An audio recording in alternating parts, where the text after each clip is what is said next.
I am the Tofu Golem. Please enjoy the video. In this video, I will explain how to remove a Mini Cooper Countryman tail light.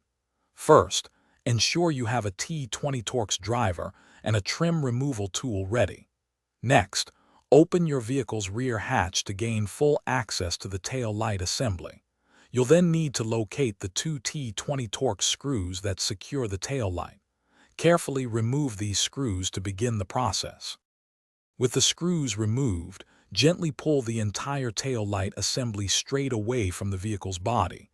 Be firm but avoid excessive force. Next, locate the electrical connector on the back of the light. Press the release tab and carefully disconnect it. Finally, unclip any other wiring harnesses that might be attached to the tail light housing. Before fully removing the unit, double-check that all clips and fasteners are completely disengaged. This prevents damage to the housing or vehicle body. Take a moment to observe the tail light's orientation. This will make reinstallation much smoother. It's also a good practice to clean the surrounding area before you install a new or repaired tail light.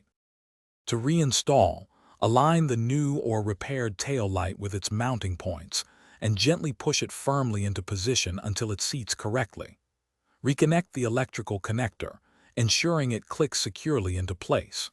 Then, reinsert and tighten the two T20 Torx screws. For other great deals, including the Shark AI Ultra Robot Vacuum, check the link in the description below. Thanks for watching. Consider subscribing if we helped you today.